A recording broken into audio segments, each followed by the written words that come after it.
পুলিশের অভিযান 100 কেজি নিষিদ্ধ বাজি উদ্ধার। মহেশতলা এবং বজবজ বাজি বাজারে অভিযান চালানো হয়। নিষিদ্ধ বাজি এবং বাজির মশলা উদ্ধার করল পুলিশ।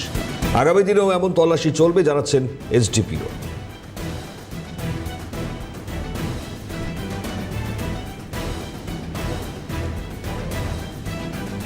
সমীর মণ্ডল রয়েছেন টেলিফোন দ্বারা আমাদের প্রতিনিধি। সমীর, কি জানা যাচ্ছে আর পুলিশের অভিযানে 100 কেজি নিষিদ্ধ বাজি উদ্ধারের পাশাপাশি আর কি ছবি?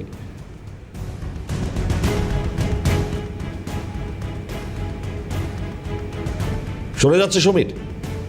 হ্যাঁ, ডায়মন্ড জেলা পুলিশের উদ্যোগে মহেশতলা এবং বজবজ থানার উদ্যোগে রাতে মহেশতলা এবং বজবজ থানার বাজিপাড়ায় হানা দেন।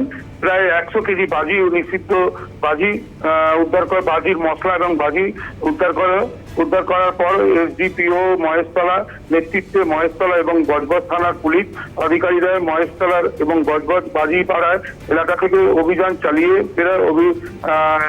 প্রায় 100 কেজি বাজি উদ্ধার করেছে, নিষিদ্ধ বাজি। এবং এই বাজি মশলা উদ্ধার করার পরে পুলিশ আগামী দিনে আরো এবং এই তল্লাশি চালাবে বলে জানিয়েছেন এসডিপিও ধীমান মিত্র। আচ্ছা, ধন্যবাদ। সমীর মণ্ডল ছিলেন টেলিফোন দ্বারা আমাদের প্রতিনিধি। এসডিপিও কি জানিয়েছেন শুনুন।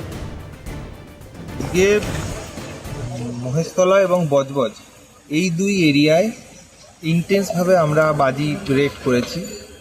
একটা বড় টিম তৈরি করা হয়েছে আজকে, সেখানে আইসি মহেশতলা সাহেব, আইসি বজবজ সাহেব সহ একটা বড় টিম আমি নিজে ছিলাম। বিভিন্ন জায়গায় বজবজ এবং মহেশতলা এরিয়ার বিভিন্ন জায়গায় আজকে রেড করা হয়েছে এবং প্রচুর পরিমাণে বাজি এবং বাজির যে কাঁচামাল, যেগুলো বারুদ জাতীয় কাঁচামাল, সেই সমস্ত সিজ হয়েছে। পরিমাণ মিনিমাম 100 কেজির ওপর হবে। আমরা তো এখানে টেস্ট করছি, পাশাপাশি আমরা পুরো ব্যাপারটা জানিয়ে আমাদের উদ্বোধন কর্তৃপক্ষকেও জানাচ্ছি। এবং কোনো রকম যেহেতু এই নর্মসগুলো এরা মানছে না, সেই জন্য যা আইনগতভাবে যা স্টেপ নেওয়ার, সেই আইনগতভাবে স্টেপ নিয়ে এদের এগেইনস্টে আমরা টেস্ট করছি। আমরা বারুদ পেয়েছি অনেকটা, প্রায় 40 কেজির মতো বারুদ পেয়েছি। বেশ কিছু অবৈধ বাজি আমরা পেয়েছি। এবার দেখতে হবে যে আরও কী টোটাল আছে।